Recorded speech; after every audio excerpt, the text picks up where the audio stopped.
Yesterday, an Oklahoma Turnpike Authority employee was killed on the job, marking the first OTA work zone death since 1999. We know distracted driving crashes have been on the rise lately, and joining us now live in studio to talk about that increase is the Turnpike Authority's Chief Engineer, Trent January. Thanks so much for being here, Trent. We appreciate it. First of all, can you just kind of walk us through exactly what happened yesterday? Because I know that you have employees, your maintenance guys, they go out there when there's debris on your turnpikes. They're the ones that are trying to make the turnpike safe by clearing that debris off the road. Yes, sir. So first of all, I just want to say thank you for allowing us to come up here and have this opportunity to talk about this distracted driving.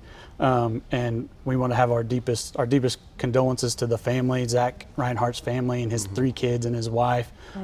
Their lives have been forever altered. Who you've met with as well. Yes, sir. Yeah. Whose lives have been altered by this situation.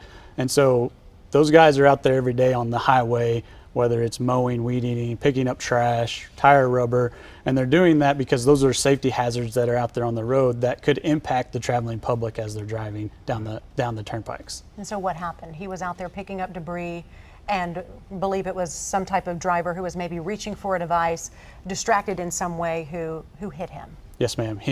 We had 2 employees with a pickup that had all of their lights on, their red and blue lights, and that one was still in the pickup. He had his seatbelt on. The passenger had gotten outside of the pickup and went to go pick up the trash, the rubber, whatever it was. The driver got distracted that was in the truck, ran off the road, and struck our employee. When you get distracted, you can veer off the road very quickly. Everything could happen in seconds, and you're making a life-changing impact to somebody and to themselves as well. You know, it's interesting. We've all been distracted at a certain point on the road. You know, it's happened to every single person, and I think it's becoming mindful of how easy that distraction is these days. Trent, I mean, we have so many more things that can distract us than when we first started learning how to drive. Oh, sure. That it just wasn't even a thing back then. Yes, sir. There are a lot of distractions out there now, and that's why we continually are talking with the public and asking them to be vigilant when they get in that car, because they have a responsibility when they get in that car, not just for themselves, but for everybody else that's out there, whether it's OTA, ODOT, the OHP, the other traveling public. They got to know that there's a responsibility when you get behind that wheel and to stay vigilant and stay off of your devices. You're not only responsible for yourself, those who might be in your own car, children, but also those who are working on our roads, like your employee. Evan referenced that you met with a family, you went to the hospital. I'm assuming this is now very deeply personal for you and for many at OTA.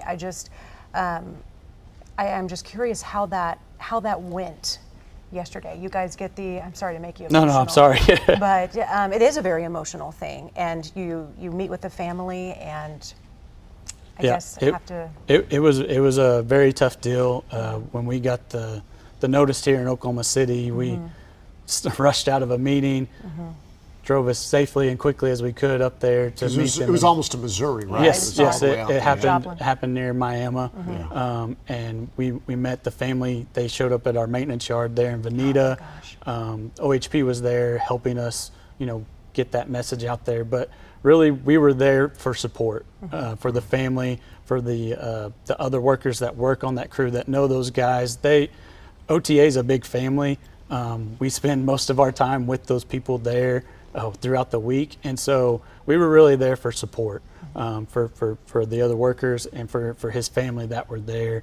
And then also our other worker, we drove up to Joplin the same night, yesterday evening, to check on him, see how he was doing. Yeah, because there's a 25-year-old in the hospital in critical condition at this point as well. Yes, sir.